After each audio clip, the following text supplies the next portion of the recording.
poppin'? It's the DarkStream. Motherfucking DarkStream. Let me adjust this real quick. I don't know why, but that was off slightly. That one's always kind of off. Yeah, there we go. Alrighty. We are rocking out Rakdos Mid. It's post-MIQ world. And we won it. Right? We didn't play. We didn't play. No. Had to do some work. But the beauty of that MIQ series, it was really fun to watch some of the great pros that I've watched over the years who are somehow not qualified for the Mythic Qualifier Wizards or the Pro Tour Wizards get to play. And I talked to a few of them. Karsten in particular was saying that the second day of that MIQ felt like playing at the top tables of the Pro Tour. That's how competitive it gets on day 2. Yeah. And is there any coverage of the MIQs? None. Perfect. Literally zero. Perfect. You can have streamers that do it, but the way they tend to do it, I think Jim Davis has the best setup. He does 7-minute delay between live and what's happening. Okay. And then he streams it straight through. It's just there's always a 7-minute delay, and there's no mic on, and there's just background music playing while you can watch the stream. So it's, if you're a grinder like I am, I watched most of what he was doing because it was interesting. Yeah. He's playing at a very high level. Hey, what up, Irrationally Virgo? I know. I love that you're always this early. It's my favorite. Oh, man. But the MIQ, ton of Cat Oven. There were 2 variants. There were Jund Cat Oven. There was Rakdos Cat Oven. Rakdos definitely was the more popular of the 2 by the time we got to day 2. Phone yells at you when you log on. I'll bet it does. That's the point. We keep trying to make it yell at everybody so that they come watch. And the Rakdos list, I don't know. I hate Cat Oven. The quality of life ban wizards would be lovely, but if you're not going to do that, I'm just going to start altering decks to beat it because I keep seeing it over and over and over. So. Oh shit! I forgot. Got to drop a Graveyard Trespasser and increase a Fable. All right. Well, let's rock that out. Yeah, so this is the list I was fucking around with last week. I think I was still playing it Thursday and just tweaking numbers and working on making it a bit better. Gotcha. And then I think it's probably, let's see, because I know I wanted to get that last Bonecrusher in the board somewhere, so probably over one of the Noxious Grasps. Over Noxious Grasp? That makes sense. Noxious Grasp, I think that went a little down in terms of quality for the meta after this. Yeah, I'm likely going to cut it. I just, my approach with putting this list together was to start tweaking slot by slot to increase basically the amount of interaction the deck's capable of. That makes sense. And it kind of started with, I started running it and noticing that the Graveyard Trespassers, on average, of the 3 drops were the weakest in most matchups. Sure. But still good, still worth including. Bonecrusher, definitely way better, but sometimes I'd have multiples and not want it. Fable solves its own problem. Right. If you've got too many Fables, you won't in a minute. And sometimes it solves all your problems, which is why 4. It's an incredibly powerful card with a lot of value. Yeah. It makes Bloodtithe Harvester so much better too. That little duo it soft locks some people. Yeah. Straight up. The Cling to Dust is there to respect graveyard stuff and also have instant speed interactivity that people may not account for, and a little more graveyard value for us, and a little more value against some of the kind of control-based decks. Sure. The removal is more chopped up. I didn't like the Strangle because it didn't kill enough shit. Sure. Fatal Push is the best 1-mana removal available to us in this format by an incredibly wide margin. Yeah. Fatal Push is a 10, and Strangle or Bloodchief's Thirst is probably the next best. Yeah. And they're both like a 6. Sure. Maybe. Sure. But a Braid being able to take out Embercleaves. That makes sense. Being able to take out Great Henges, being able to take out Ovens, other random shit like that. The Angrath's Rampage made the main deck after I played against an opponent who had a win condition of Dream Trawler. And I looked at the main, I looked at the board, and there was just no way to account for it. And the fact that it hits other Hazarets, it hits other Ronuses, that's very useful. Mono Green is on a rampage right now. A few lists queued up. It has one unwinnable matchup. Mono green cannot beat Temur Luca. Can't even come close. Yeah, I bet it can't. But if you can handle not getting paired with that, it's got almost a 70% win rate against most of the format, which is wild. So I've seen a few different lists. There's a consensus at this point on it, but I don't adore playing a deck like that. It's, you know, every so often, I guess, but I want something with more interactivity, and mono green is mostly like stick big fat dumb thing and like just do it over and over again until they give up. Yeah, I can have fun doing that for like a couple matches, but yeah, okay, Ronus was fun. Moving on. Right. But yeah, now we got an answer for Ronus. The tenacious underdogs are there to account for a couple of things. One is we need win conditions, you know. Sure. Two, we need a little bit more value. We're now playing 25 land in this low curve deck. Sure. And some of that is, you know, we got 5 lands that can attack that are win conditions, 2 Field of Ruins, which tremendously enhance the value of the Fatal Pushes. Sure. Not just in turning them on, but also in making sure that you don't necessarily have to use them to deal with the opposing creature lands. That makes sense.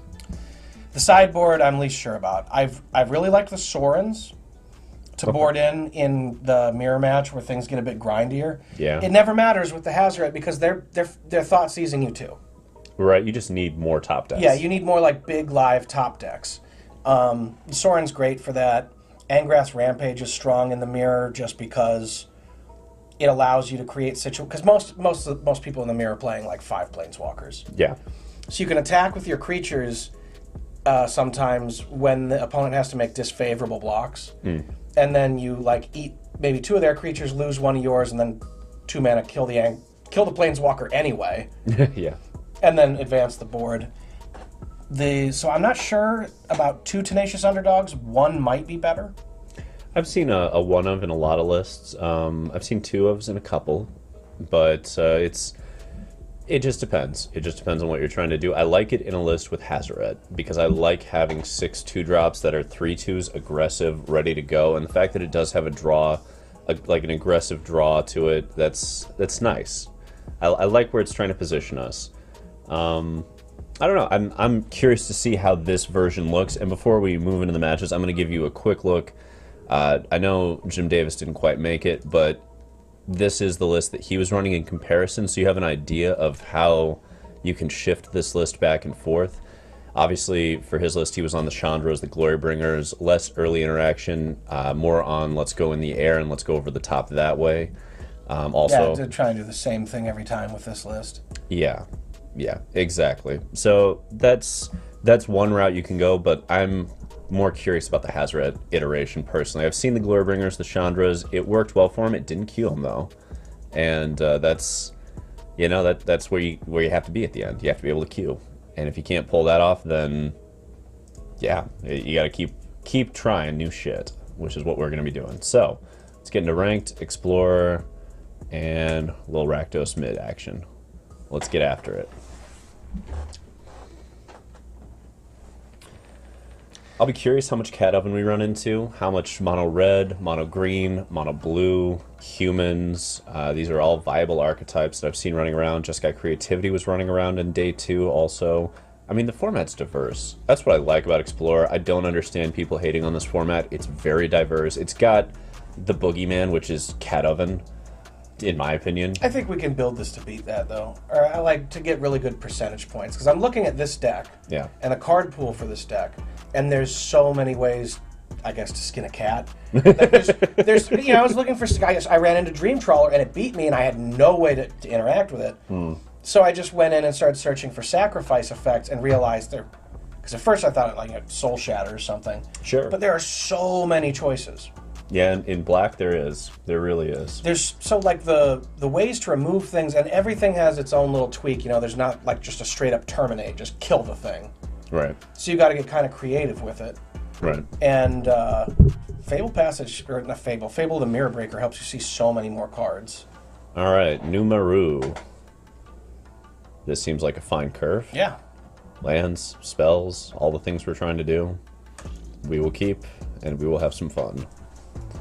Just going to go ahead and order this. This hand kind of plays itself for 3 turns, probably, depending on what we top deck. Which I'm not super opposed to.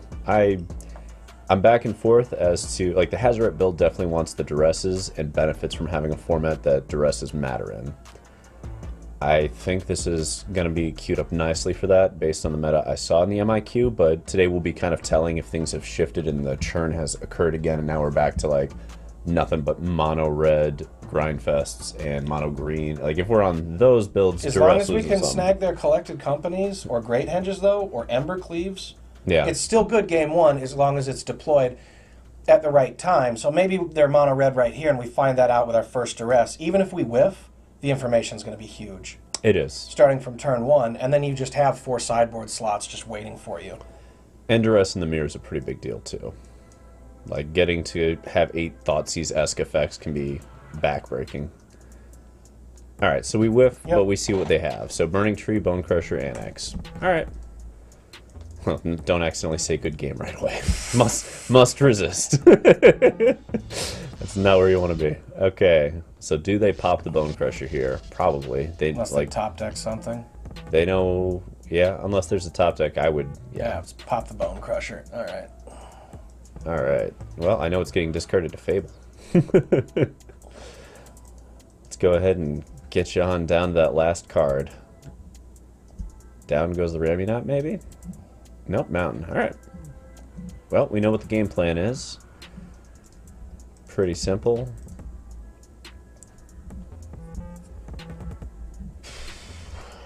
How do we want to deal with this? Are we a fan of the Fable, or are we a fan of the Trespasser? Well, we just closed out our option of duressing to possibly take the Embercleave and then deploy the Bloodtithe Harvester. Oh, I don't want to do that. I want to discard the duress to the Fable. I don't love that line. That's why I closed it out. Because that would mean, also if we duress in Bloodtithe, we were taking 2 extra points as well against a mono red deck. Under this circumstance, I'd rather do the Fable and advance the plan. Okay. Because we're now playing under the that's not Embercleave presumption. Even if it is, they need land Embercleave for that to be a thing. And if it's anything else, we're fine. And what I really want to do is just do some trades here. Yeah, we trade with mono red. Also because it reduces the value of Annex. Yeah. Even when they deploy the Bonecrusher, Annex only makes 1 token. Yep, and that's where I want to be. Alrighty. Let's see what we got going here. So, Duress is going down. I think Blood Crypt is as well. I'm in favor of keeping the Duress, tossing the Harvester.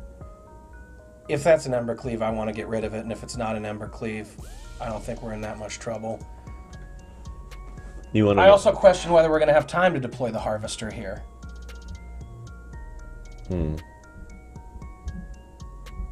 Okay, let's go this route. Interesting. Interesting. Alright, we're at 4 there, 5 pushes. I think it's going to be Haunted Ridge with a Graveyard Trespasser and a Duress here. That's what I'm thinking. And we'll just make sure, hopefully we snag an Embercleave. That's always spicy. Not quite. Alright. Well, this one's coming down, and Crux is hitting the next turn, and either that is going to be enough or it is not. But that informs our blocks as well, though. Yeah. So now we just block Bonecrusher. Yeah, definitely. No Castle Embereth, so I'm not worried about them going wide here. That's pretty good. But is it better than a Croxa? I think we're... No, we have to do Annex here. Yeah, at that point it's huge. Okay. Chain Whirler off the top did a lot of work there. I think they've got enough to... Ooh, does that help? No, because we have the Field of Ruin. Nope, which is... nope. Saga exiled itself, so we can... Right, we can Fatal Push, but then we can't Croxa. True. And I think we have to Croxa here, because it dumps out their Annex, and it gives us another blocker. Yeah, let's do that. I think we're still short here on being able to stay in this game. But we'll see. It's close. It's definitely close.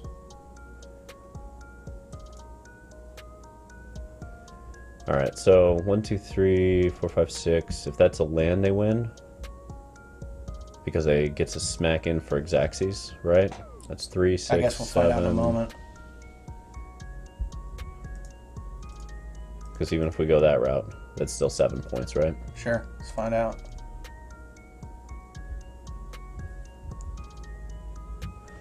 Alright. Let's push it on over to the board here. Numaru got that first game, but we are coming back with a vengeance, and Chandra's defeats. Bonecrusher. Maybe, well, I think we probably want the Sorens. Yeah, I can see that. Just for the life gain. Still got 3 slots to lose here. So we can shave... I don't like the Angrath Rampages here, actually, because of the sorcery speed and because they get 1/1 tokens. Sure, that makes sense. And then I don't like both of the Tenacious Underdogs because of the pressure on our life total. Okay. I don't think we need Hidetsugu or Unlicensed here. Right. So this is probably the right 60 to push into the next game with. Alright, so they got game 1. Let's see how game 2 feels.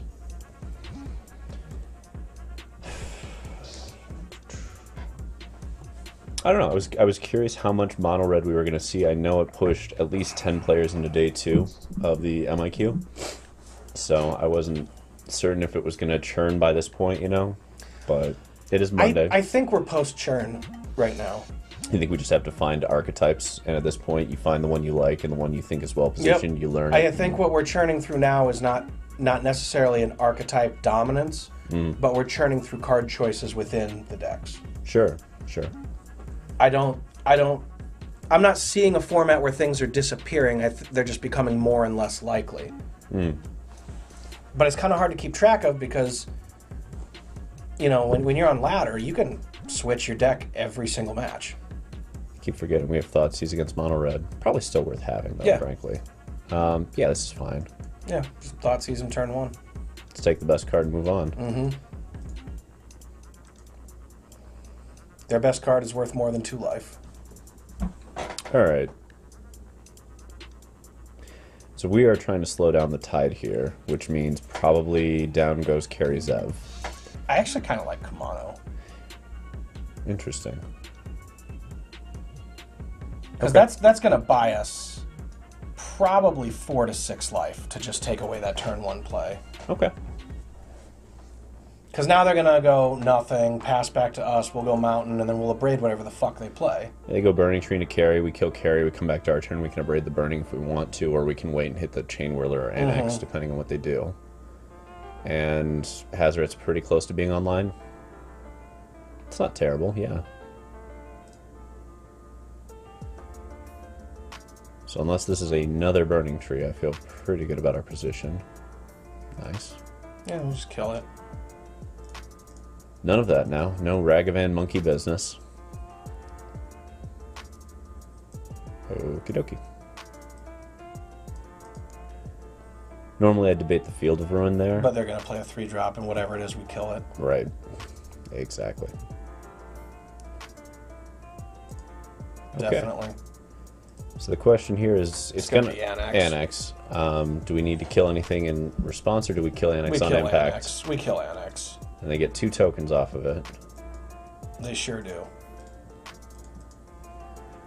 Okay, so that puts us down to 16, and they'll get to Chain Whirl next turn. We can dump a Hazoret in, but we won't be able to do anything with it right away. That said, if we dump Hazoret here... Hang on a second. We could, if we drop Hazoret, it can't block. No. So, if we have Field of Ruin, though, we can Field of Ruin, take out their creature land, and then have the Bonecrusher mana and kill something. Okay. I'm pretty okay with that. And that's taking 2 cards out of our hand. And Bonecrusher Hazoret play together really well, because then you like have cards in your hand, but not have really. them counted against you. Yeah. Right. Okay, do we want to wait till their turn to hit the Field of Ruin into Bonecrusher? Yeah, probably their upkeep. Any reason on upkeep? So that, I don't know. Like, I guess if we did it now, what are they going to do? Shock us? It's unlikely. They don't run shock. I just don't want to give them a chance to use the mana twice. So yeah, now or their upkeep. But by the time they cast a spell, it's too late because they've already gotten the use of the mana. Okay, well, let's move to their upkeep and do it. And it also forces them to make the decision before they draw. And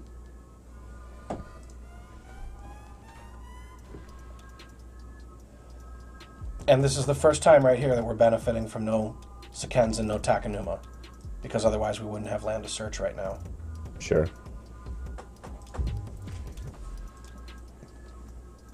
Alright, so no matter what we Bonecrush here, they get Embercleave. So we let them swing all out. Yep. And if they Embercleave, we kill it in response. Right. Because I'm assuming an Embercleave is what the hell's coming right here. There it is. Yep. If they're smart, they put it on a 1/1. If they're smart. Still kill it. Absolutely. We take our 5, we go to 11. We get Hazoret in play, ready to block. Yep. And that holds Embercleave at bay, but that doesn't give us an out. Still, holding Embercleave at bay is not a small thing to get. No.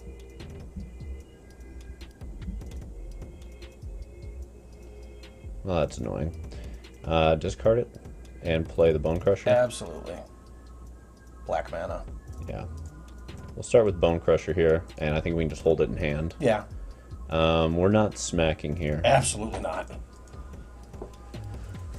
So this is an awkward-ish position, simply because, yeah, they've got to commit to where the Embercleave goes prior to combat, though. Yeah. All right, Hazoret holding down the fort.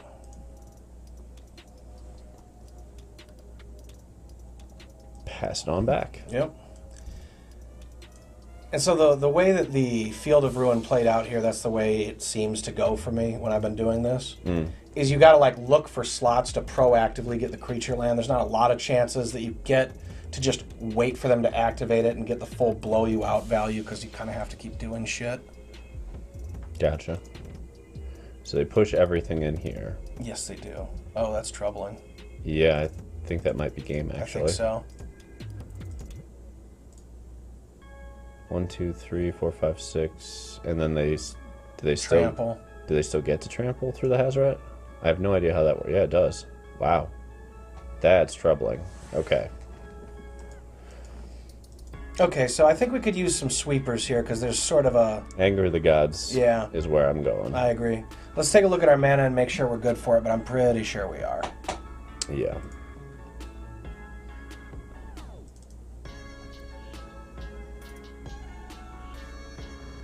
Do. 1, 2, 3, 4, 5, 6, 7, 8, 9, 10, 11, 12, 16, and then kind of a half there. 16 plus 2 fields, yeah. That's plenty. That seems fine. Especially when we count the treasures we sometimes get.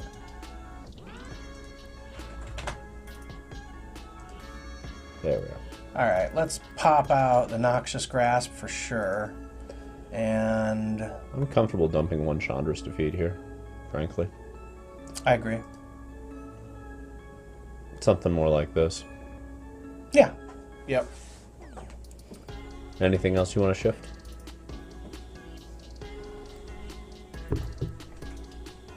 Yeah, I think I do want to drop down to one Tenacious Underdog. We didn't really see it come up here, but in the other games I was playing with it, getting to 2 was not awesome. Okay. Anything you want in place of it? Do we want? I would like another card that can serve multiple purposes, and something that's not in here already. Okay.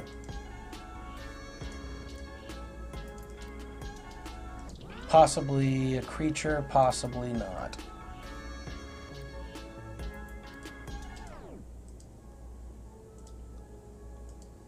I hate that it auto puts you in historic. Like, alright, I know that's not in the damn format. See assemble the parts like, nope, that's not it at all. Oh, when you put the deck together, you can tell it in the first place that it's historic. And Yeah. then every time you edit it. But yeah, you copied it in from mine. Right, that's the issue. Okay, I'm not seeing anything yet. Love that art still. Yeah. It's still sick art for that too. God, I love it. You see the guy that did the art for, what was it, Goblin King? Remember the really cool one? On the throne. Yeah, is doing some new art for the next set. Oh, cool.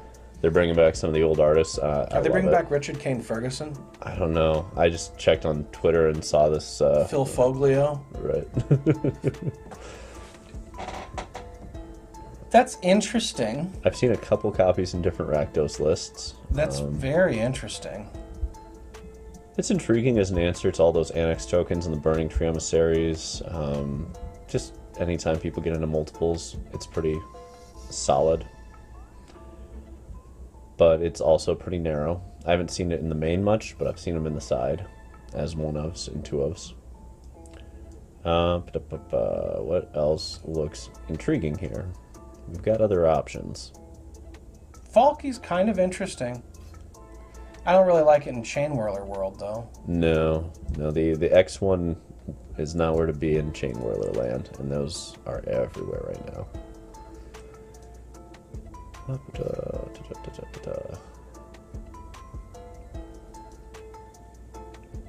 always forget how much art I buy until like I look over and I'm like, when did I get that? Like, oh shit, yeah I did. Some of that you just get from playing events. I don't know, man. Sure, actually. That seems like a fine. It's an interesting. I like the lifelink too. Yeah. A little bit more ways to gain life in the main and another way to solve other problems. Yeah, that's probably a fine pick. And doesn't mess with Hazoret too much because it gets itself out of your hand. Yeah. Which, yeah, I'm in for that. Alright, up against Caleb. Fair enough. Seems reasonable. Yeah. Probably just lead with a Haunted Ridge. Yeah. Yeah, I'm good with that. Love these sleeves. Oh, cool. Turtle Cannon. Alright. Tenacious or Bloodtithe? That's the question here. We know we're up against at least Rakdos.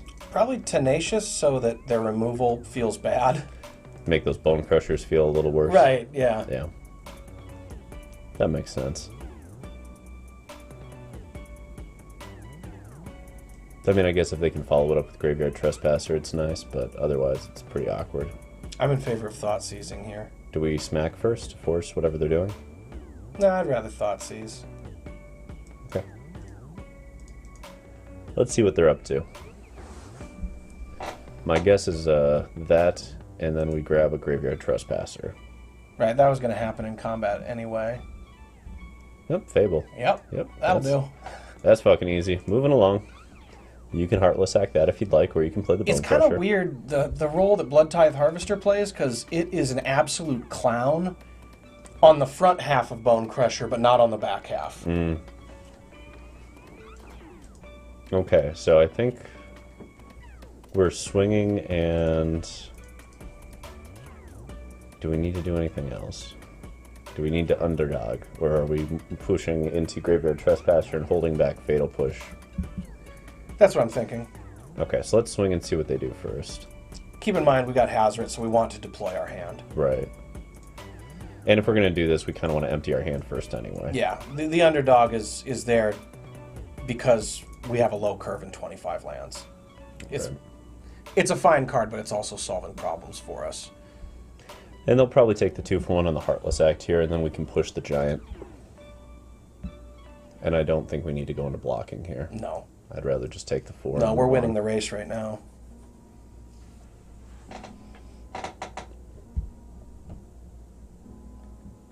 Interesting. Well, we've got a Bonecrusher for that. Lovely. Okay, so they played it right. They didn't Heartless Act on their turn. I don't think we're doing anything here. I think we're holding up and going. Do we deploy the Thoughtseize not knowing what this is and knowing they have this? Because that could whiff, but we could deploy the entire hand here. I'm in favor of holding the Thoughtseize for right now. So let's start with a Bonecrusher. Yeah, let's see what they do. Let's see where they go. Okay. Presumably, they're going to kill the Graveyard Trespasser prior to attacks, since they have all that land in hand. Yeah, that would make sense. Yep. Down goes a Blightsteel, Blight Path. Yeah, Blightstep Path, almost certainly. Derp. We get to Fatal Push. Yeah. We're fine with that. We're at 12, they're at 14, and we can hold Thoughtseize or deploy. I think we deploy it. Well, we could still discard it. Here's Oh, that's good too, yeah. Discard it to blood. And the other piece is if they're going to spend the whole turn doing this to draw an extra card, we can then Thoughtseize. Also true. Which might be the superior way. I don't know. I'm back and forth on it. It's a pretty solid way to go. Okay, now I think we're blooding it out. Absolutely no. Give me a Hazoret, huh? Not quite. Okay. Well, we'll do Bloodtithe and Bonecrush here. Yeah. Yep. Keep it simple. Kind of playing the same game back and forth here. Yeah. But we have a hive. We do. So we're about to use it. Yes, we are. Hive is so good against their board position right now. So they like Chandra to kill one of our things. And they still can't attack. But unless that's a fatal push, we're in a very good spot. If that's a fatal push, it's a little rough. Not really, because if it's a fatal push, what do? They like kill one thing. They kill the hive. Oh, they have it for the hive. Right. If they're attacking, yeah. And I think we have to block this based on our life total. Definitely. So we're doing. It's also just a good trade. Yeah. So if that's a fatal, well, who cares? Well, no, this is the less greedy thing. Let's kill it. Let's play Hazoret and attack with Hazoret whenever possible. Yeah, let's do the less greedy thing. We can get to hive next turn. Nice. Damn right it is. Thanks. Yep. Okay. Back and forth we go here.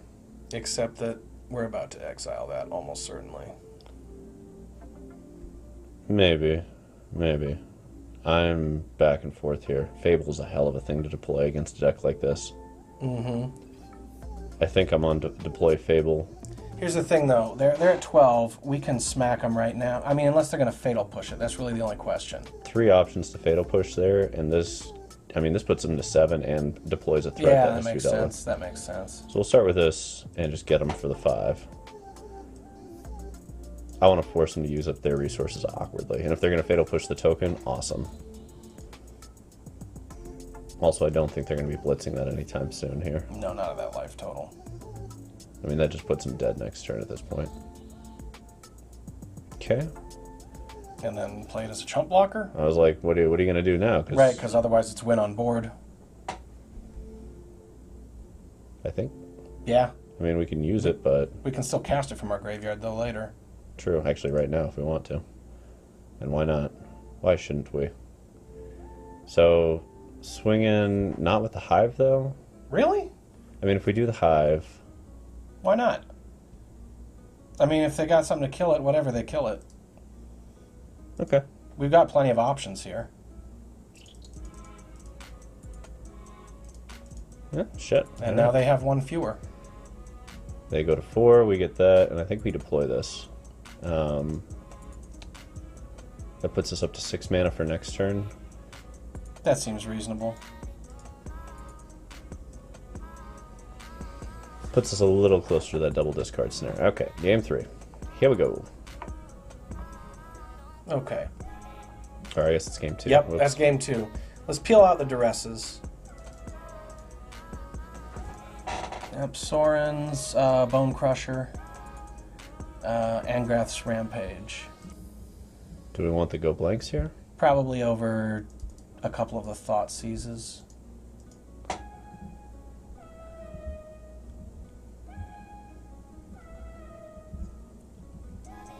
I wonder how many Chandras they have. 3 would be my guess. 4 at the maximum. But one of these over a Thoughtseize is usually correct. Yeah. And do we want to shave that last one for anything or not?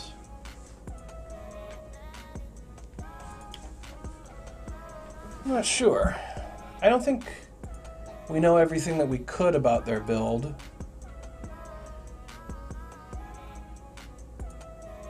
I wouldn't mind shaving the last one for an Abrade.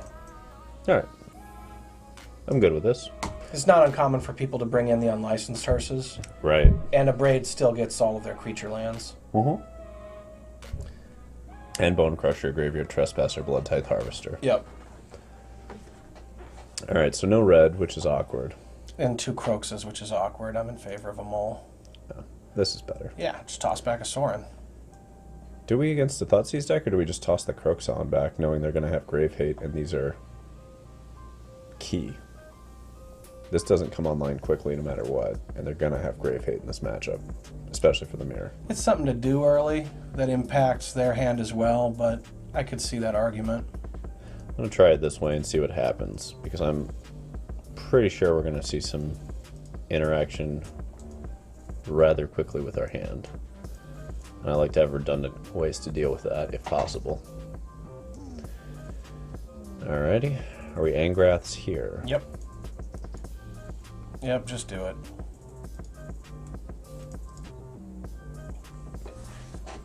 Smack it on down. Wherefore art thou Bonecrushy?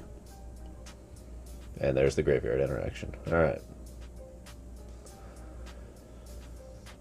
Well. Deploy field, yeah. Yeah, I mean... That's our answer to that. Are we doing this pre-combat? I think if we want to let them exile their own graveyard, that's a good thing. They're not going to. It's a May effect. It's up to.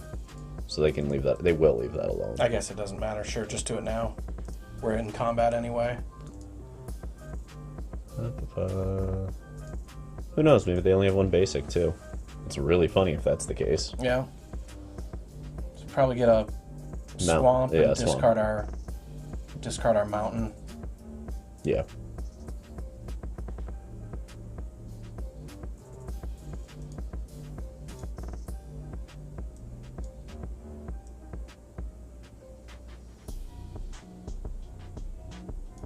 What you gonna do with that black mana?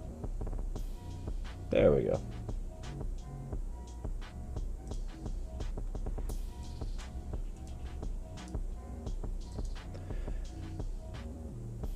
I guess we need double red anyway, so we can get rid of Actually, yeah.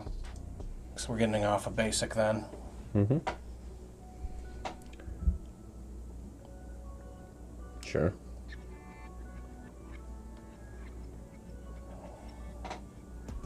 Okay, so are we doing Sorin +1 here so that it lives through the Trespasser? Because we'll get at least 2 activations off of it that way. And we're at 20 life. It's like we can get a 2/3, but then it probably dies to removal and Sorin dies. Yep, and that's what happens there. Right, that's a 1-for-1 basically, where we took time to do that. I'd rather see if we can get the 2-for-1 here. And possibly more, depending on what we're able to find and deploy to deal with that. Bone Crush? Bone Crush. Okay. But that took their whole damn turn. And now we get to go boom boom. Yep. Which I like doing here. Flip back over, you graveyard glutton. Yep. And now Bloodtithe can trade with it if we need. And they are down 1 bone-crushing answer to these. Meat hook. All right. Oh yeah, there should be a meat hook in here somewhere. What was I thinking? Gonna get 1. Yep. All right. I don't think we want to discard either, frankly. These are both quality cards. Yeah, fair enough. Is it the Trespasser? Yeah. Yeah. Grab the underdog. Tenacious underdog there. Grab the underdog. Take away options. Make Kiki look scarier. Ah, that card's so good. Yeah, that was the one I was thinking of. Mm. I haven't talked about that over the weekend with Darth Skitham. Oh yeah. Yeah.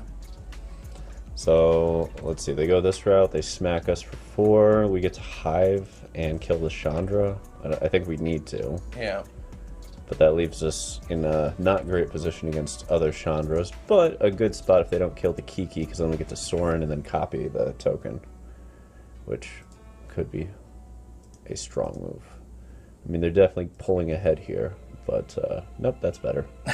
This the second time that's happened. Oops, all Hazarets. Alrighty. Oh, that certainly is easier than thinking. Let's do that. Down you go. And even if you bye. Right. And now you gotta solve a few problems. So good in the mirror. It really does so much work there. They should have an answer to Kiki, yeah. All the Bonecrushers. Kiki never gets to live. I've had it live a few times, and every time it was the end of the game. So, yeah. I mean, the part they have going for them here is we may have Hazoret, but they are pretty far ahead on life totals. So Hazoret might have to be used defensively to keep Soren alive for a moment. That's just fine. As long as they don't get a second one, then they kill Hazoret. That happens sometimes. Every once in a while, and it's backbreaking when it does. I think it's still Soren minus here. Absolutely. If they have another Bloodtithe, it's going to be huge. But sometimes they do, you know? And if they don't, Hazoret holds down the fort really effectively here. Fuck. There it is! Sometimes it's just like that. Down it goes. Oh, with Meat Hook too. Wow, that's a lot. Yeah, that's the one of the deck wanted. That's so spicy. Absolutely, that's it. Yeah, they're just going straight for the life total on this one. Yeah, you're gonna get it. You're gonna get it. We gotta go to 2 and take the risk. Otherwise, we cannot win this game. Do they have the last Bonecrusher? If they have the third, they have the third, yeah. Okay. Ah, ha, ha. All right. Had it all. Let's get Had that it Meat all. Hook Massacre into the deck. Well, Oh, no, wait, we're we're doing game a three. game 3. Game God 3. damn it. All right. Yeah. Do we change anything knowing that? And we're on the play this time, so that changes things a bit too. I'm seeing Legion's End. I mean, that's only really good against Bloodtithe Harvester. It only hits that in Tenacious, and we only have one Tenacious, so it's a 1-for-1 there. It's pretty good against the Harvester, but they should only have 1 copy of Legion's End, so I don't think it's worth losing any copies of this for it. No, especially not on the play. I mean, I'll put it this way. These games don't always come down to who has more cards in hand or card advantage. They often come down to tempo. And on the play, I like Thoughtseize. Yeah. On the play, I like Thoughtseize. I've been finding that this breaks the usual mid-range mirror match rule of it's all about card volume. I'm also fine with losing a Croxa because down they're with going to that. have a lot of graveyard hate for us. I'm down with that. And I don't know that we need the Cling to Dust here. We have 60 cards right now. Right, but we could put in a Thoughtseize. I see. Yeah, reasonable. And push it on the tempo in that way. Let's see here.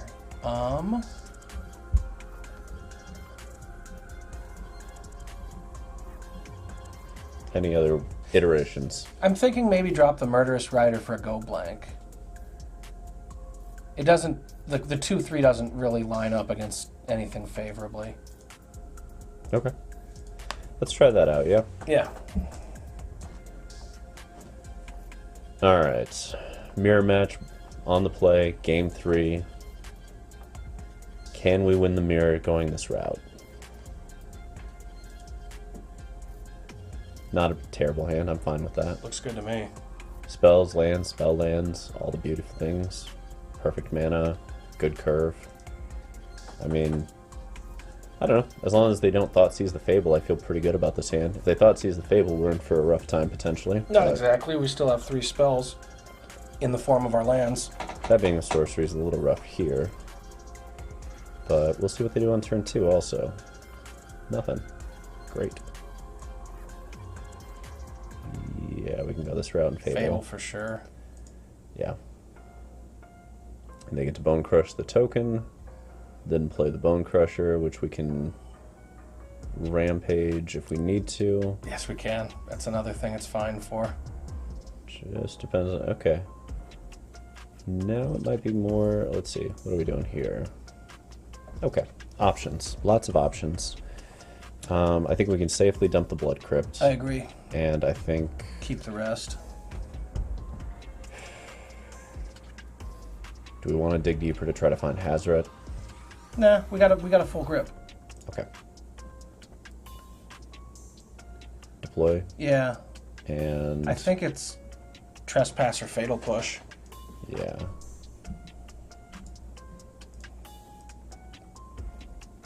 And just push it now. Because we got to do it before combat anyway. And we don't want to turn on their Fatal Push. Exactly. Yeah.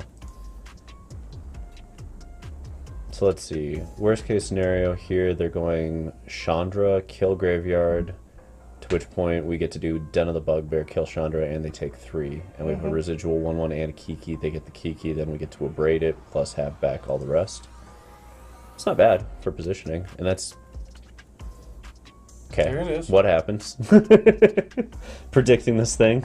I've played this match probably too many times, as viewers might be noticing. Oh man. Go blank. Nice. I don't think we're gonna get to do it here though, because we have to kill that What are you Chandra. talking about? We can Angrath Rampage the Chandra and go blank him. Oh, okay. Well, let's start with this to make sure the mana works out. And then we have the Abrade for the Kiki, and we've got Manlands and a Kiki. Yeah. And they have to be on top deck wars to deal with us. Alright. There goes Fatal Push, Graveyard Trespasser. Good cards to get. They get Kiki, we get to Abrade. But not for long. Yeah. And they have no manlands, and we've got 2 and a field to deal with theirs. Yep. And a Fable. Beautiful. Beautiful. Yep. Just kill that Kiki Jiki right meow. And they can smack us for 4, and we will smack back and get mana. Yeah, I like our positioning here. This is a strong place to be for game 3.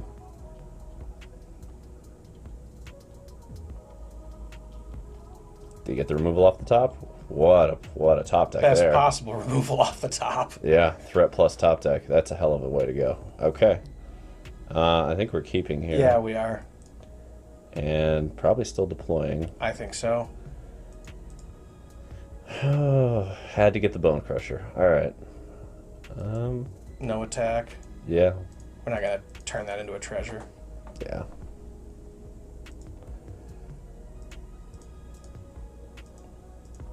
We'll trade that.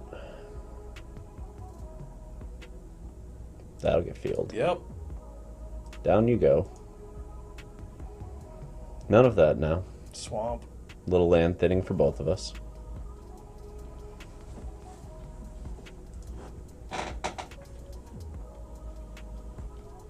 Okay, another Bloodtithe seems fine. Seems very good. And we'll smack. Time to get free mana. And we will take 4 points of damage here if we can. And just start this engine, because that engine's going to be the end of the game for them unless they top decked another fucking Bonecrusher right here and now. Or any removal.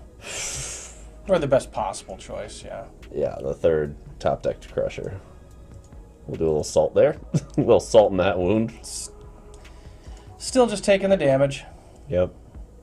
Because we're about to have an active Kiki. Yep. And that is quite good. And that hey! plus, you know what works? You get those, we get ours. Fair enough. What do you mean nice? You got 3 Bonecrushers off the top. Come on now. This is just fair. And this is the second game that happened, actually. Yeah, this is just fair. Do I smack with this? I think we block with it at this point. And just... We don't need the mana. Yeah.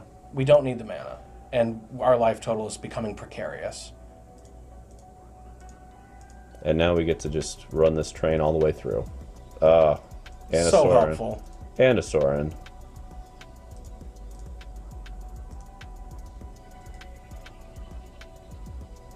And we're going to have card quality for days. Alright. We're going to minus that. Yep. Let's get lifelink going and smack them. Looking good. Yeah, this is a strong position for game 3.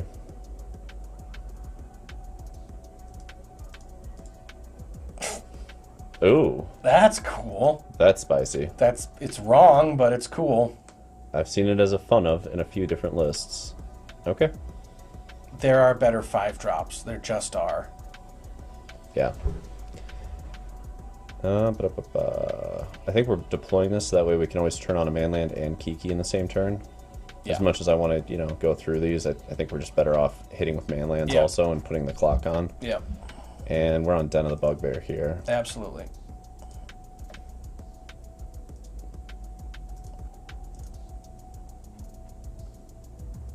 Alright. 9 to your face, 1 to that. I love it when Den does that. Feels great. All right, sitting here at technically even eight apiece, but pretty fucking far from even. There it is. All right, let's take that Murderous Rider out and throw in that meat hook. Yeah. Yeah. Agreed. So Rakdos Mirror.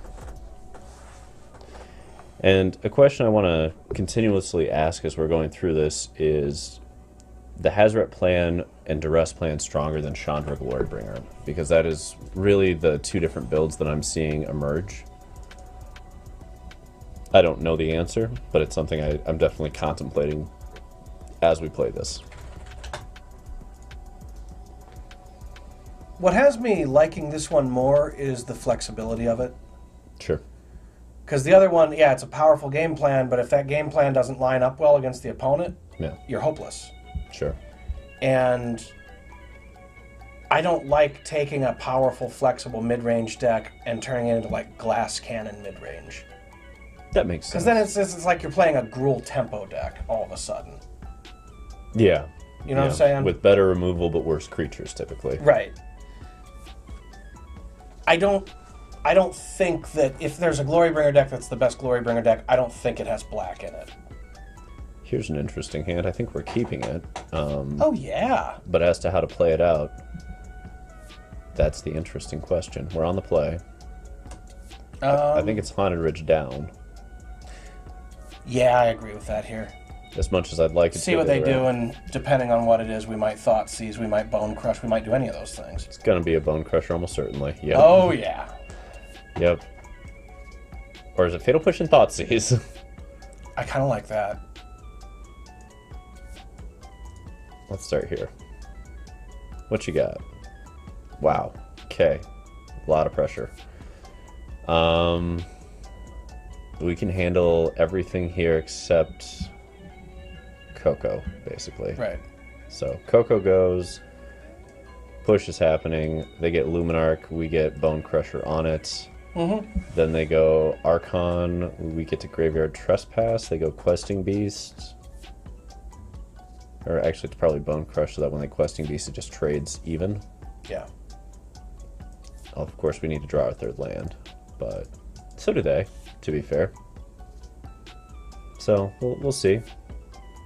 And if we both stumble, we have a better stumbling hand than they do. Yeah. Yeah. Okay, there's land 3. That's an interesting thing to... Okay, that's why they're deploying it. Well, that's getting Bone Crushed. Yep, definitely getting Bone Crushed.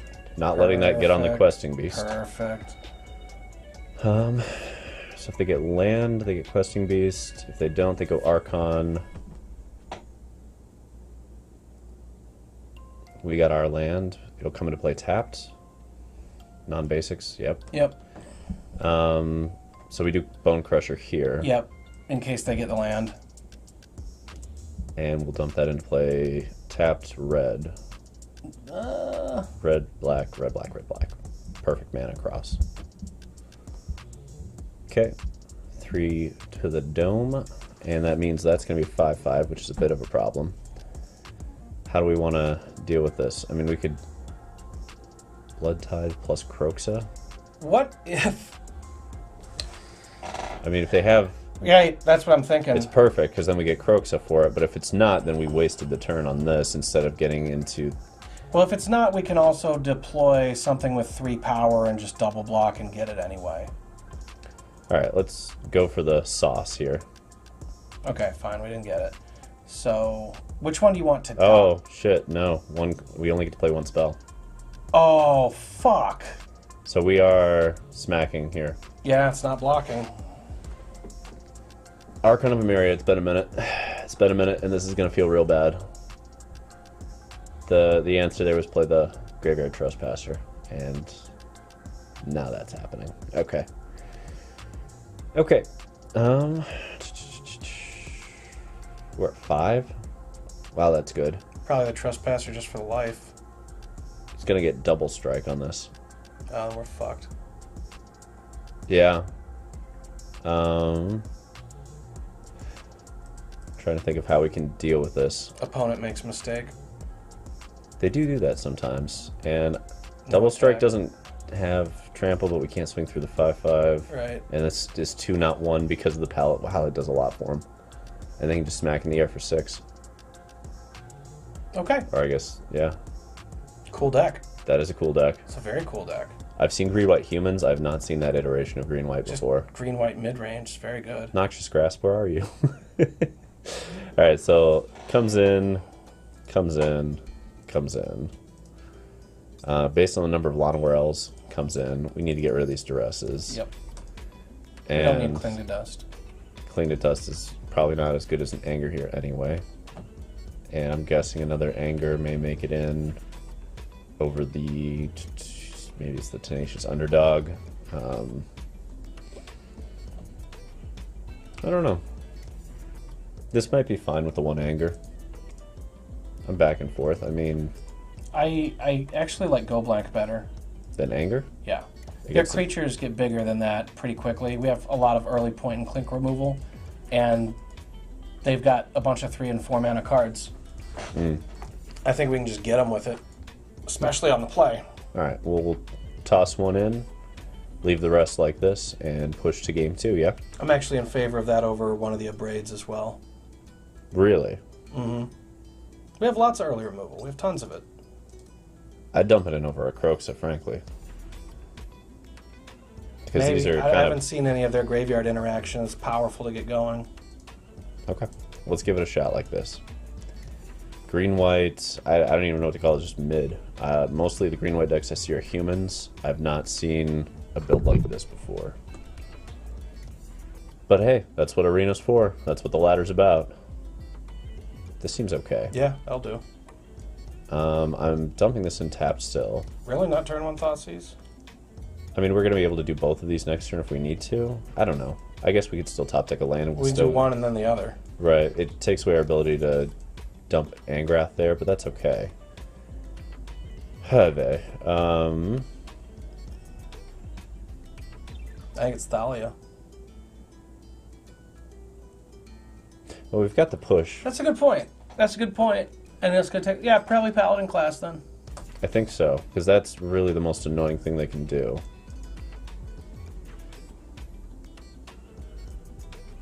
The problem is that after they play Thalia, we'll have to wait till our turn to push it. Yeah. Unless we just Angraths it. Although I still like pushing it better here. Yeah, I like pushing because we need to... Actually, do we wait till their turn? That goes red. The reason being I want them to land the Adeline thinking they're going to get a creature. We push this and then we untapped Angrath the Adeline before it gets out of control with tokens. That's reasonable. I mean, we could get blown out by a Snakeskin Veil, but we've not seen anything of that sort, and now we get what we wanted. None of that. And down with the Adeline. Now, they could still have a lot of things here that mess with us, but what Like we're... Collected Company?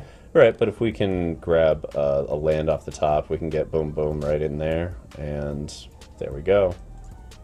So they probably have a Coco, but that's fine. This is what we're doing to get Hazard online as fast as we can. And also apply a little pressure, which we need to be doing here. They didn't have a Coco, huh? Interesting. Skyclave, sure. It's not hitting Hazoret, so I love this. Tenacious? Perfect. I think we're Fable here. I like Fable here. They may have another Skyclave, I don't know. And do we just blow this up? Why would we blow it up? I think we attack. Force the trade if we can? Sure. Because then we get to keep... Well, I guess it doesn't matter, but... If they didn't block, that would have been sick. It also would have been information. What are they trying to do? And if they Skyclave here, that's also information. Also, if they get the second Skyclave, I feel pretty good about getting Hazoret down without a third coming at it, you know? It feels like they're... Interesting. Flooding a little bit. That's fascinating. Okay. I mean, that's great in a combo. I've seen that combo over the years. They're good friends. They're good friends. Yeah, I agree with that. I think it's just that. I agree with that. Perfect.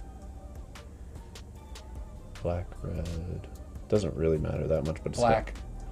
It does, because if our eye dies, then that's our second black to go with our red. Yeah. Alright, let's put some pressure on. Yep. Not bad. It's certainly moving. And even if they Brutal Cathar this, we'll just Heartless Act and keep rolling.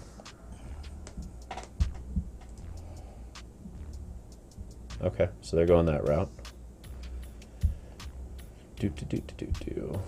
Well, I'll pay the life and get rid of it. Because then we can swing the 2/2 also. Yep. And the 3 life is not a big deal for us right now.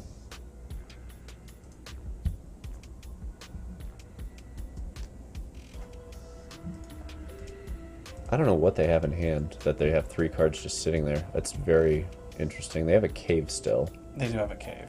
So perhaps it's just the Hazoret that goes this time. I think so.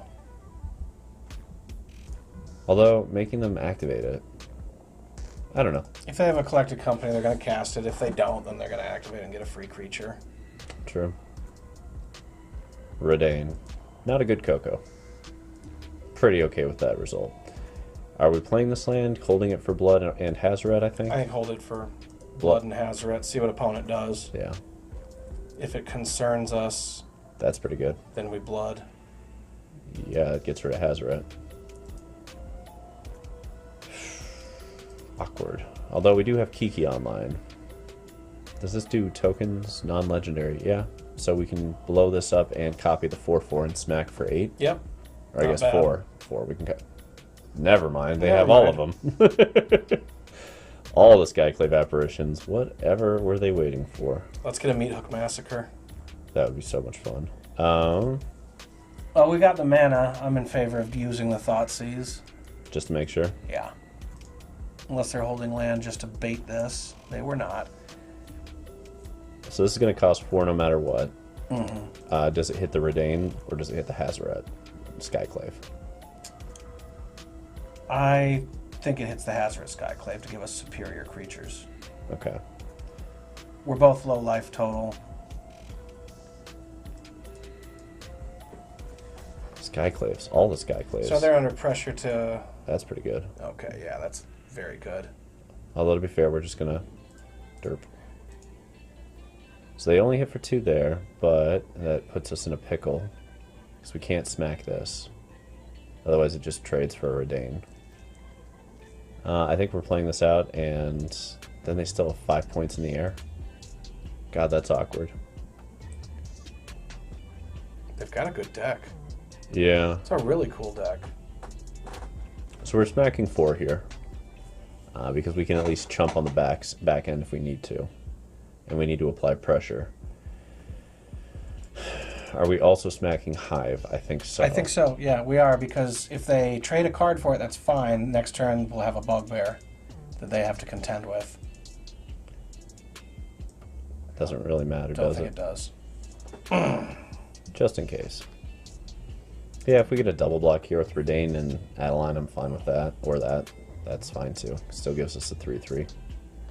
Which means Adeline can't swing through with impunity. And they're at 4, and we still have a den. Yep. Deploy the den. That's one of the things I like about having so many creature lands, is to be able to have turns like this. Right. Oh, Scoos, what a top deck. Oh, fuck. That is a really good top deck. That is going to be a 6/6 and put them up. Okay. Wow. That's rough. Fatal Push, please, right now. Yeah, that's all we need. It's still probably not enough, but it's a thing at least. So they're going to get us for 1, 2, 3, 4, 5, 6, 7, 8. Okay, so we've got to play the Bloodtithe here. We can't get through. That's 4 more life, puts them to 8, and it's a 6/6, so no way through. Yeah. Scoos was the best possible top deck there. Who knows what they've got in that deck? At this point, I've been really impressed with that deck.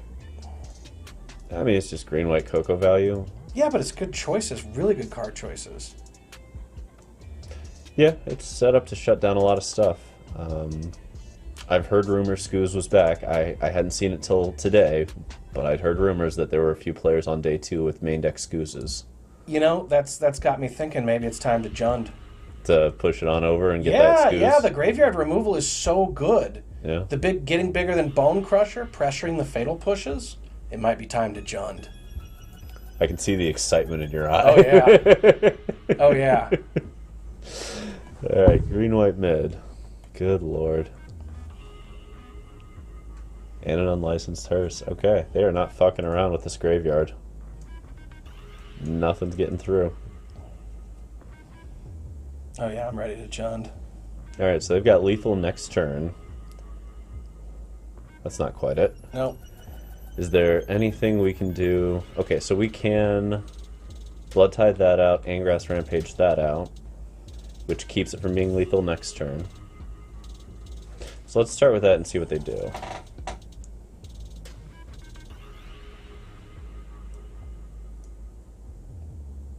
Because the correct play here is actually to sacrifice the ooze after removing 4 more creatures and gaining life, because then you have lethal with Redesign and Cave and you don't care about the 6 points. But I'm just kind of curious how good they are at this game. Looking promising. I mean, so far, yeah, they're playing optimally and they can go 1, 2, 3, 4. It's lovely when your Scooz is great to remove your creatures and you don't even care. It's just free life and points. I really, really like Scavenging Ooze. What I'm seeing here. I straight up forgot it was in the format until this weekend when people were playing it on day 2 of the MIQ while I was watching it. And I was like, oh shit, right, that's around. Hey, they did it. There it is. Yep, they played it optimally. They go down to 8, smack back for 5, and we're dead. Yeah. What a cool deck. I'm going to take a moment and look at it, just because this was such a neat idea. It's smart. It's really smart. Yeah, this is the kind of Coco... I mean, like, this is extremely well positioned. I'd forgotten about this card as well. The blue-white control decks, take one look at that and cry. Especially with those Thalias. Yeah.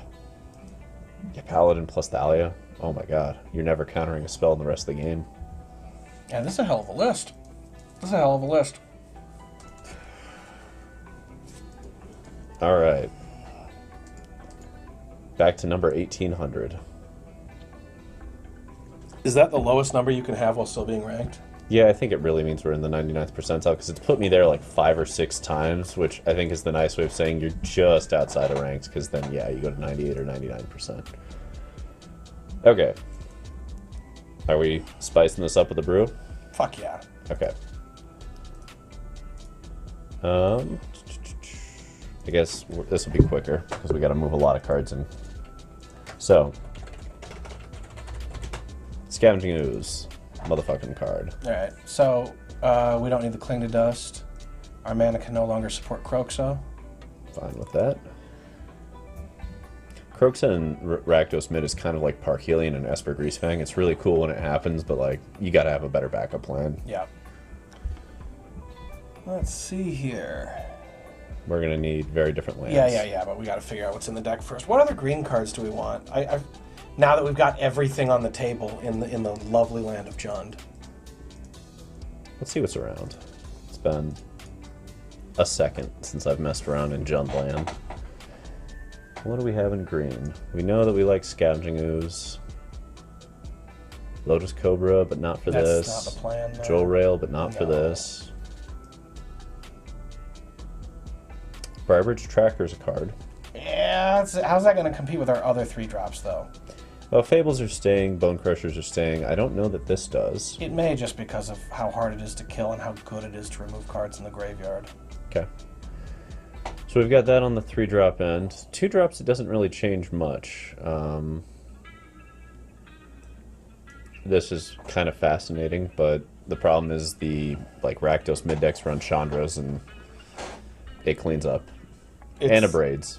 It's also super easy to block forever. I think that card's actually a trap. Gotcha. Lovestruck Beast is a thing, but not a good one for this deck. No. Ronus is a thing, but not for this deck.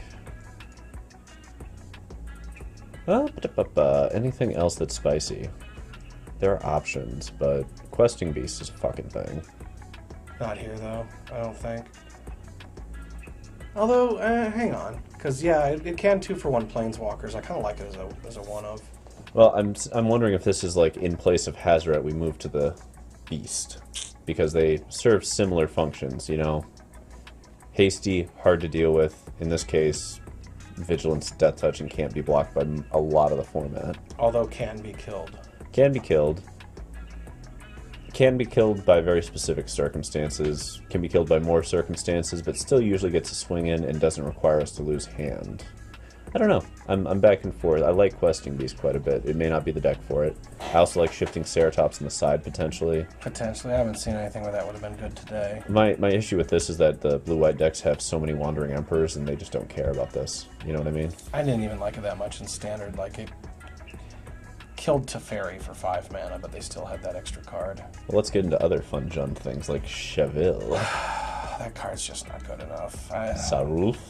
Unfortunately, it's just not good enough. By the way, for those listening, if you want some spicy ways to play Sarulf, I saw a list. It was the coolest damn thing. Shout out to Lumberjack MTG on Twitter.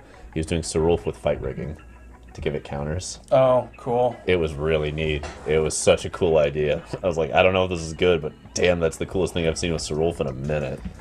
There might be an interesting Winding Constrictor deck to be had there. Yeah, with Sarulf and Peluk. Well, Pelukranos might be good on its own anyway. It's not better than Hazoret, though. We have access to Klothys. Now, that is intriguing. I like it more as a board card, but it's very intriguing. I'm going to dump a copy in the board. Actually, no, fuck that. Why is it a board card? We're playing goddamn Fables. Throw one in the main. Pourquoi? Because we can discard it if it's not good. Fair. That's the beauty of like the Fable of the Mirror Breaker deck, is you just get all the one-ofs you want. All the fun-ofs? Mm-hmm. Fair enough. These are not in Jund colors. That one was, though. Let's see. That's not good enough. That's not good enough. What's the Jund charm? I can't remember. Let's push out of creatures here and move into instants and sorceries. And we can just do it like this. And let's just go into this. So Assassin's Trophy is on the fucking table. Yeah, it is. And people are skimping hard on basic lands. I like its ability to kill fucking anything. I'm into it, actually. This is kind of solving the problem that I was trying to solve by having a cajillion one-ofs. Right. Is that there's no just that dies card. Putrefy's in the format. I forgot about that. That's interesting. It's kind of a worse braid. Yeah. But we do get Culling Ritual for Cat Oven this way. And that is a fucking house. That is a house. I've played that against Cat Oven a few times. We have work to do on the board. We'll deal with that later. We're just throwing cards in there to see what we got. That is a house against them, though. Especially the Jund build that's like relying on you doing Hidetsugu and not hitting their trail of crumbs or whatever. And you're like, nah, Culling Ritual, all of it. Also, here's a giant whatever the fuck, because we have all this mana. None of this fits. Let's keep pushing on. Riveter's Charm. I remember that being pretty good. Yeah, that's not too shabby. Creature, Planeswalker with the highest mana value. Exile top 3, exile graveyard. Yeah, well, I think we can throw one main, one board. Start with that. Okay. Do we like this? I don't think so. It's a little weak for this format, I think. It's a lot of mana. Alright. So that's instants and sorceries. Let's take a quick look at the walkers and the enchantments.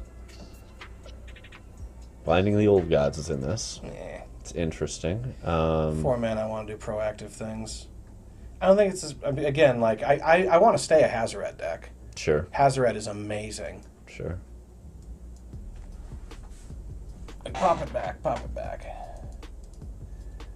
One more. What's Cindervines do again? Non-creature spells. Deals 1 damage, sacrifice, destroy an artifact or enchantment, deals 2 damage. That's pretty decent. It's not bad. Throw one in the side. Okay, so really the reason to be in green here is that we get Ooze and Trophy, right? We get Ooze, we get Trophy. Klothys is an attractive option as well. Yeah. The things we don't necessarily need. What are we looking at? Okay. Because if we're on Ooze, we're pretty heavy in the green mana too, right? We need to be able to hit 1 or 2 different pieces of green mana. Right, so let's see. I don't know about 4 of those. However many you want. We don't... I don't know. Hang on. So creatures, that looks good. What happened to the... We don't need that. Yeah. We don't need that. 4 Fatal Push. I don't think we're... Maybe we are duressing. I don't know if we're rampaging. Maybe, maybe not. Bonecrusher's still dope. Fable's still dope. Out of all these 3 drops, I don't think we got room for this. That makes sense. Meat Hook is excellent. We're going to have a lot of black anyway. Yeah. Okay, so we're 3 cards over with 25 land.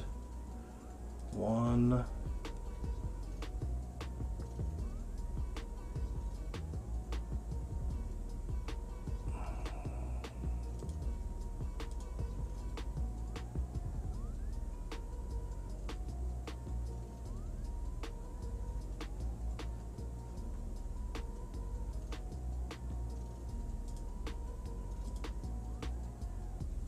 Oh, is there one on the board? Yeah, we still got one on the board, but not to worry. We definitely need to cut from the board, so that'll Yeah, work. let's have a 19-card sideboard. They can't stop us.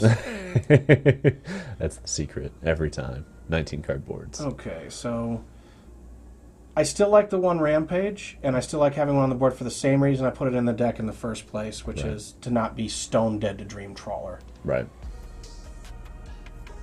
I still believe in this plan for the time being. Digging our early drops.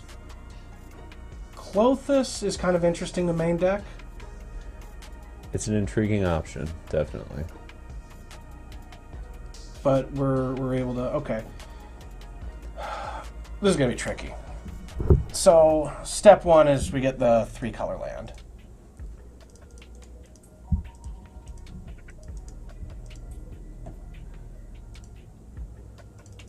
Yeah. Just straight up 4 of them. Step...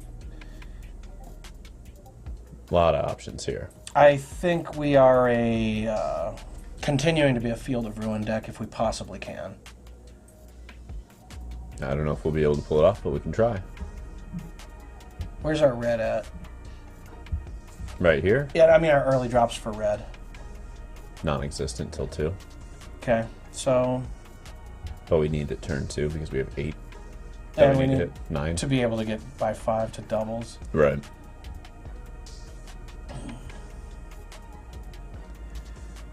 Let's see. Yeah, the Blight Step, this and that, I don't think we can afford to do those in this deck. But we can use check lands. Such as? Or are we talking about the...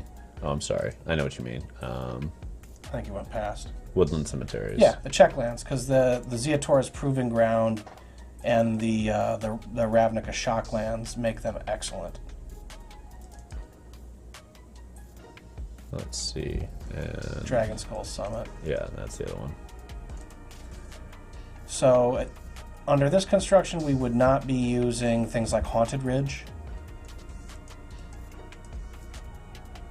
And we need probably some number of Overgrown Tombs and some number of Stomping Grounds. And it might be 8 duels total kind of vibes. Possibly. Possibly. So... We're going to have to ease up on man lands too. If we're doing check land life. Probably, yeah. Hive is the most important one. Yeah. Let's just drop the dens for now. How many lands do we have? 28. Okay. So we still got to cut 3 lands out. I hate to say it, but the Field of Ruins might... Let's start with the fields. Yeah. We might be able to get them back somehow, but...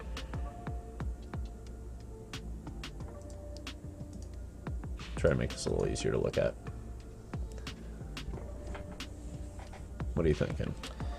I'm just trying to catch up with all the clicking we just did.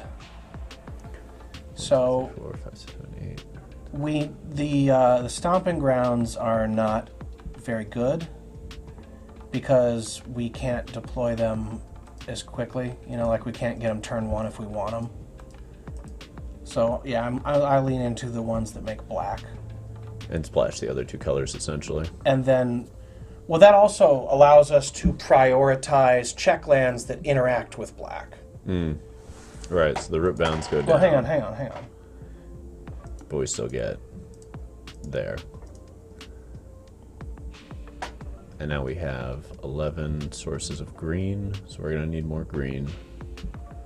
And we have way more than that in red. 4, 8, 11, 14. So there's going to be some cuts that have to happen up here. Because we're still short. I mean, we need to get to 14 sources of green, right? And more would be better. Just pause for a moment and let's see here. Where are we at with black?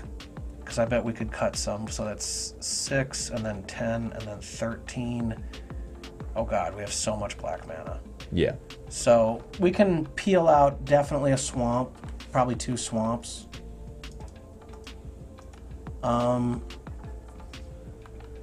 We can peel out, let's take the Woodland Cemeteries. No, wait, because we got... Yeah, so maybe chop the Woodland Cemeteries down to 1 for now. Okay. And chop the Dragonskull Summits down to 1 for now. And then let's go grab back some of the check land that's, Rootbound Crag. Yeah, just play set it up. Let's see what our mana looks like then.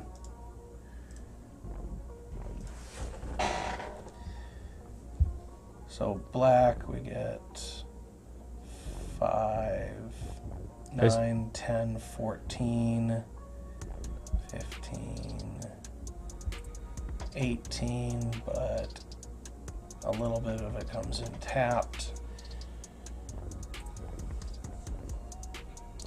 Pretty sure we're going to have to cut 1 mountain for 1 forest. Yeah, let's do that.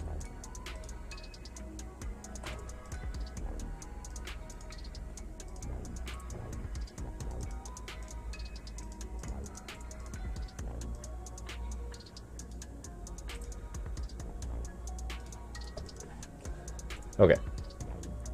So, 4, 8, 12, 13, 14 green sources, 4, 8, 12, 13, 14 red sources, 4, 8, 12, 13, 14, 15, 18 black sources. So it's 18, 14, 14 here. Yeah. And we don't have a shitload of black for turn 1. It's not quite as much as we'd like, but it's not bad either. Yeah, we 12 sources. That's pretty good. That's pretty good for a deck with this many colors. So 18, 14, 14 with 12 turn 1. All right, how many creatures do we have? Because we got to make sure we got enough pressure. 4, 8, 12, 16, 19. That's not bad. Plus 3 spell lands, so 22-ish. That's not bad. It's a fair amount of pressure. Okay, I'm comfortable starting with that. So what do we want to clear out of the sideboard? I think we can push these out. Yeah. We don't need the Angers here. Hidegetsu's great. We don't care about our graveyard anymore. Yeah. And we're at 15. Fuck it, let's just give it a run. Give it a run. Let's see what it looks like. I'm kind of curious here. I'm going to rename this Jun. The Jun dream is alive. Let's see if it's well. I'm very, very curious about this kind of list. Scavenging Ooze is such a spicy card to have. Assassin's Trophy seems really good, too. Yeah. I'm be interested to spend a little bit more time with this mana base, though, because I think... I mean, there's so much you can do with the mana bases right now. Well, this is a good place to have a rough draft, and I'm sure you'll tune it up over the next week or so, and we'll have a draft number 2 to fuck with next week. Yeah, you know it. You know it. We're fine with this hand. We've got all our colors times 2. Are we going the turn 1 Overgrown into Thoughtseize, or are we just Ziatoras and pushing back to them? I think Ziatoras pass. Yeah. Don't need to overextend here, even if they... Yeah, okay. That's totally fine. In this... Well, hang on. I'm in favor of duress here, and then see what they've got before we make another decision. Okay, that makes sense. Let's see what we have. Yep. All right. Get rid of that lofty denial, I think. Back and forth. Back and forth. So, I mean, this is really effective against our removal, but okay, let's try it this route. Well, we can still drop a land in Thoughtseize. Yeah, I'm debating whether we want to, or if we just want to hold Fatal Push. Nah, we Thoughtseize here. Let's get it through while we can. Unless they draw a Curious Obsession off the top, we don't care. And even so, it'll be a 2 for 2 because we'll be able to Bone Crush. I think it's Rattles or Supreme here, because they don't have the second blue anyway. I say Rattles, because that's also kind of a counterspell. Yeah. And if they drop Supreme, oh yeah, perfect, because then we're just going to murder everything they have. Yeah, we kill everything and go take it back to them. Oh god, and we drew a push, that's amazing. Well, this feels very, very Jund indeed. Let's do this right. Push here first. Doesn't really matter because we can crush either way, but let's do it right. For posterity, if nothing else. Well, this feels as Jundy as Jund gets. Yep. Take your shit, kill your shit, here you go, back to you. Shacklegeist, sure. Fable here, I think. I agree. I like that this gets us closer to the Hazoret, and the mana is not irrelevant, especially with Fatal Push and all the other things happening here. That'll work well. Okay, so they've got that to slip it out the back, which is a wee bit annoying. And we're... Fable's going down here. Yep. Scooz is a card. It will be deployed, I think. I think attack first. That makes sense.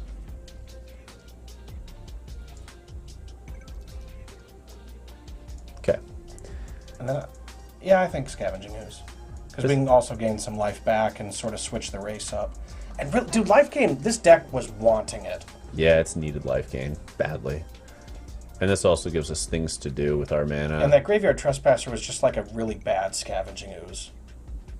We're taking this, I think. We go to 7, but we get to gain back 1. Yeah. Yeah.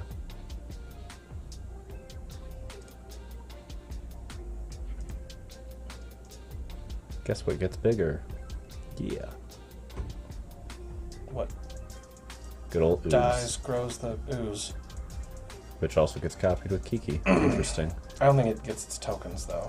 So I'm pushing this down, and then Hazoret, and then when we attack, we can push if we need to. Yep, looks good. And if they counter this, so be it, but like, they have to have the counter off the top right now. Had it. Alright. I don't think we can swing with this, because Faceless Haven exists. But we can Fatal Push it. A new town, a new adventure. Dick. Alright, fair enough. And we can Fatal Push it prior to blocks, and if they have some fancy shit to do, we can just chump block with Kiki. Fair enough.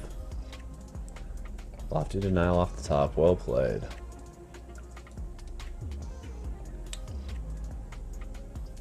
So if I Fatal Push here, they slip it out the back, but we only take 2. This is true, but also they're at 13. Yeah, that seems legit. And he gets it done and out the hand, and then they also probably don't have the mana to activate Faceless Haven to do any blocking. Correct, they can't under that, unless that's a land that they haven't played yet. So we take that. Okay, so they're representing... Oh, yes! Do we, though? So if we go this route, we do it post-combat. Oh, that's true, that thing's fucking phased out and bigger. Right, but we have the ability to grow this twice, which puts us up to 8. I don't know. So we could grow it twice. And get a Bonecrusher. Actually, we can grow it 3-4 times if we need to because of the Fable tokens. That seems legit. Which is 1, 2, 3. Okay, so only 3 times. Probably still worth doing it this way, though. So we'll go here. Okay.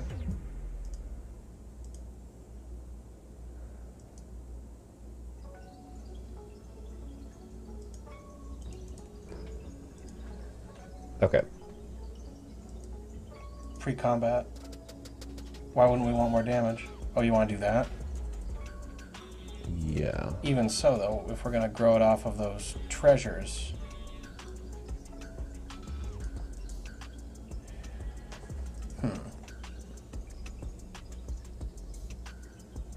3, 6, 7, 8. No, they get it either way now. Because they get 8 points right here. I miscounted the 1 point. Yep. Because there's only 1, 2. But even if we did 3, then we still wouldn't have been able to attack. Yep. Screwed that one up. Alright. Scavenging ooze math. Gotta get back at it. Just slow it down a little. That's sorcery speed. I don't think we like it. I mean, 1-for-1 removal against them is incredibly effective. They don't have a way to get out from under it. Clothis doesn't matter here. And let's see. All of this is pretty good against them, frankly. What isn't good? Okay, Sorin's pretty good against them. Because it just creates flying lifelink blockers. What don't you like here for the 4 cards that we needed to get out? You know, is it we take the Duresses out, or is that... No, they're good here. It might be the Hazarets. We already have creatures that go over them that they don't have good removal for. I think it's 2 of the Hazarets, and I think it's the 2 Rampages. Okay. Alright, let's run it back like this, yeah? Unless you want the Riveter's Charm in for something. The Consumes All is sort of interesting. They should have 8 things it hits, right? Spectral Probably Sailor. not quite enough to justify it, though. Yeah. Let's roll it with this. You don't want Riveter's Charm over anything? Over what, right? I don't know, instant speed removal. We could throw it in over the Massacre. This is kind of clunky against them. They're a deck that functions mostly at instant speed. Same logic as the Rampage is the idea. That makes sense. Also kind of hilariously gets around slip out the back unless they only have 1 creature. Interesting. Okay. Let's run it back. Run it back, yeah. Delmar at 97%. I don't think so. This feels like a trap of a hand. Like, yeah, we have perfect mana, but we have no interaction until turn 4, by which point they're just ahead on the everything. This is great. This is exactly where I want to be. Weirdly, I think it might be the Fable that goes. I agree. It's the Fable. We've got a good curve. I think we're doing this, though. Yep.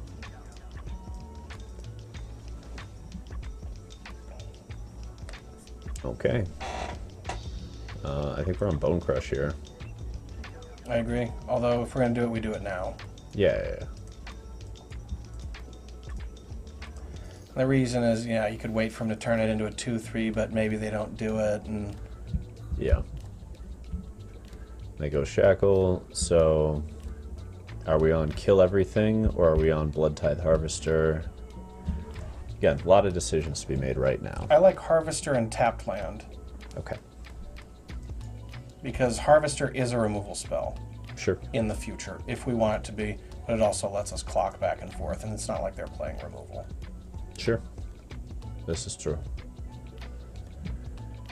Okay. So we're on this.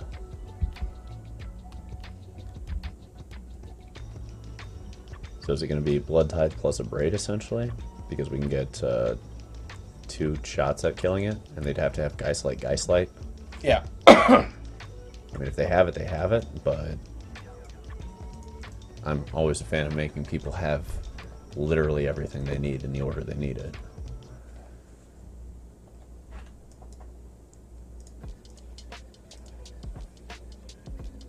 Do you have double Geistlight? Like, how lucky are you? I guess they could phase it out.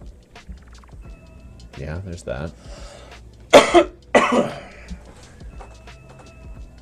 mean, essentially what they needed were 2 Spell Pierce-esque effects. And we started with the Bloodtithe because they needed the Geistlight for that specifically. There's a lot of thinking going on opponent's end.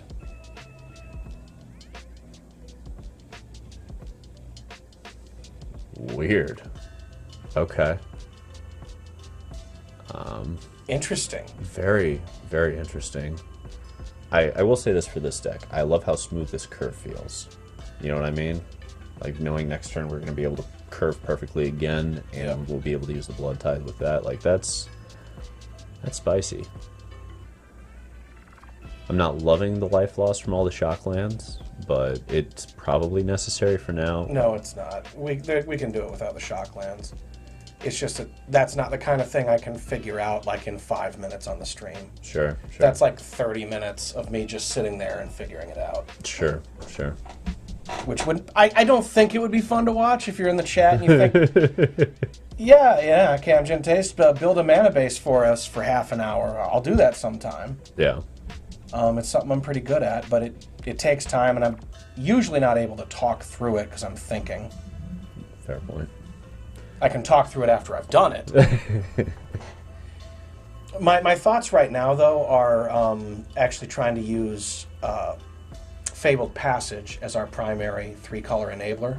Yeah, it's pretty good with fatal pushes. Exactly. And probably dialing down the Zeotaurus Proving Grounds. Okay. To like maybe 1 or 2, maybe 0, and then moving in just a different direction. So I'm a fan of starting with a Thoughtseize here. Yes, I like that. See what they're doing, what they're trying to do. If it's a Rattle Chains, we get the Bonecrusher here. Let's just see what they're trying to do before we proceed any further. That's right, we left Thoughtseize in against you, you bastard. Of course we left Thoughtseize in. You think sorcery speed will save you. It will not. I will kill everything on this board. All will die. And you're going to tap our guy. Ah. Spicy. Yeah, that's smart. Still, I'm just fine with Live that. to smack another day. Curious Obsession, 100%. Yep. So that's awkward, though, because I kind of like the activate, Faceless Haven. That's very good. And then they get another Shackle. Which they... Yeah, okay. Alright, so we have a blocker for that. We kill the Geist. They get in. We get to blood away 1 land. And now we're on top deck wars with them, and they're in a better position than us. But we do have an extra creature here. That's a really good top deck to... Fuck shit. Alright. Alright, I'm changing my opinion on the value of the Angrath's Rampage. There's probably circumstances where sack a creature would be pretty good here.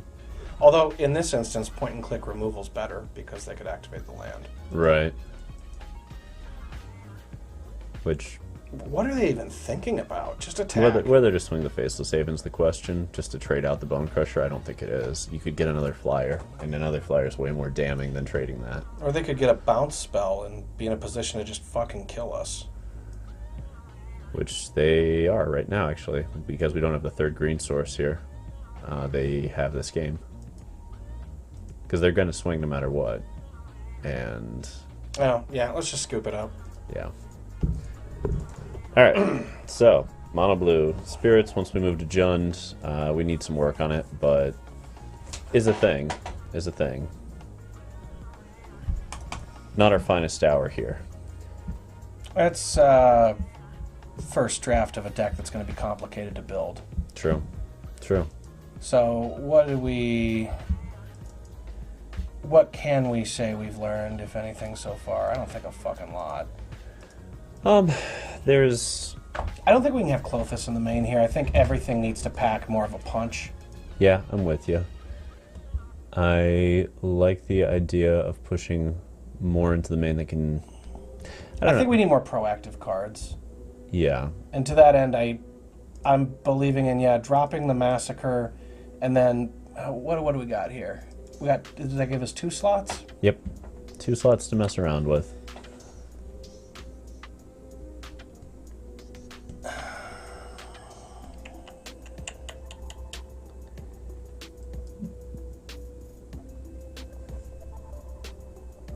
It might be a couple Graveyard Trespassers. It might just be that.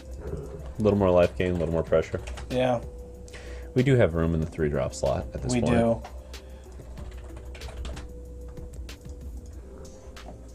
And I don't mind the way that looks. Yeah.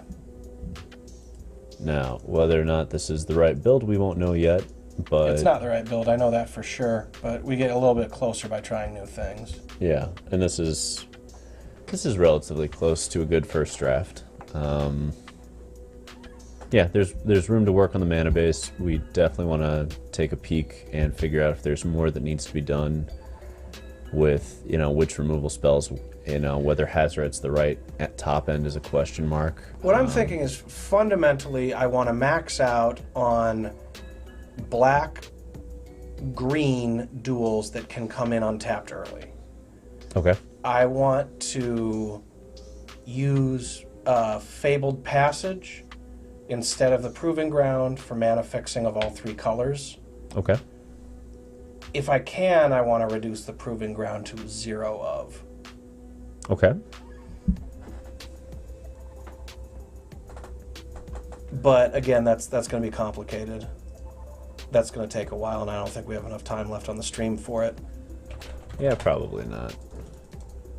Just to give a rough idea of how I would start to approach it. That's where I would start. Something like that, and then move into figuring out what needs to go where. But that's about where I would start. I know you're going to have a long, thought-out way of putting it all together. But for the people out there looking, viewing, listening, this is about where I would start with round 1 of trying to figure out Jund.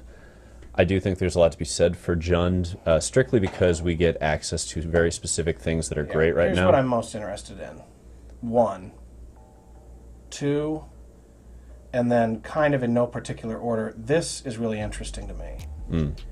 Because you could just deploy it and have it sitting there and waiting to answer whatever you need against like the cat oven stuff. Sure. They're not going to be able to Thoughtseize it, and it's going to incidentally do damage to them. Sure. Really powerful. The gods have been great lately. Yeah. This deck wants life gain. This deck does not care about its own graveyard except to eat it for value. Yeah. I still like this. This is interesting. That's the card I'm most excited about, because the Rakdos builds I saw over and over again were getting eaten by these cat oven decks, and Culling Ritual is a very strong card against them. It's a little bit broader than Hidetsugu. It hits a few more things that it needs to. I'm very curious about whether this gets to stay. Ultimately, my guess is no, strictly because it doesn't fly. Perhaps. I could see cutting these and this and moving the curve up. I could see that too. I could see the scenario where we're pushing more towards walkers. I could also see a scenario where we keep the curve kind of low and we push into more graveyard trespassers, where everything is like 2-for-1 city and we have the best removal suite and interaction. And like I think you can go lower or you can go higher. I'm not sure which way is best, but I know that this format operates at a very low curve. Like it curves out at 4, and anything at 5 has got to be the one hell of a haymaker like Glorybringer. Which again, Jund, Glorybringer might be the path, because that is a very Jund card to have at the top end. Like strictly value, hard to deal with, can't be fatal quite good. push. It's great at being the last card, and we're starting to see those games though. We're starting to see those games where it gets down to I've got this, you've got that, and we were seeing circumstances with that Rakdos deck where the creature lands were making the difference. And I love this card anyway. Like I like where it's positioned. We're on 25 land. Some number of these work so well with this for making sure you get into it. And just being a Jund card, kill something on impact, then generate value. which is exactly the kind of Jund vibes you want. I guess we're on 24 land, so it's probably the 25th land is what I would look into. Yeah, yeah. If the curve's going up, we want at least 25 land, possibly 26. Yeah. So a lot of work to do on the mana base. There's a lot of great stuff here, though. Assassin's Trophy, I think, is probably better than it's ever been in this format. Now that I'm looking at it, yeah, just it's premium removal. look at all the fuck around we've been doing with our 2 and 3 mana removal to try and like one of this and 2 of these because this is this, and you know, this won't get that. And we want an Abrade because maybe they're going to play an Embercleave or whatever, versus just like, fuck it, kill it. Yeah. Fuck it, kill it. Worst case, they get another land, which isn't damning in most circumstances, and there are a lot of decks that are not running much for basics right now, where Assassin's Trophy is just a straight-up Maelstrom pulse at instant speed for 2 mana. That'll only get 1. Yeah. Vindicate, whatever. Yeah. So yeah. This is the kind of deck that we'll be tuning up probably for next week to try and see how it's positioned. Tomorrow we'll have something else entirely.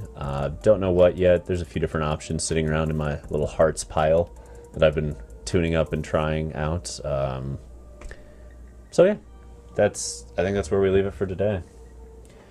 Appreciate everybody tuning in. We'll be back tomorrow with some hot stuff, and in the meantime, I don't know, have some fun beating people's teeth in with mono red if you want to take down Cat Oven. That seems to be where people are right now, and I wholeheartedly approve of that. Yeah, whatever you do, just beat Cat Oven.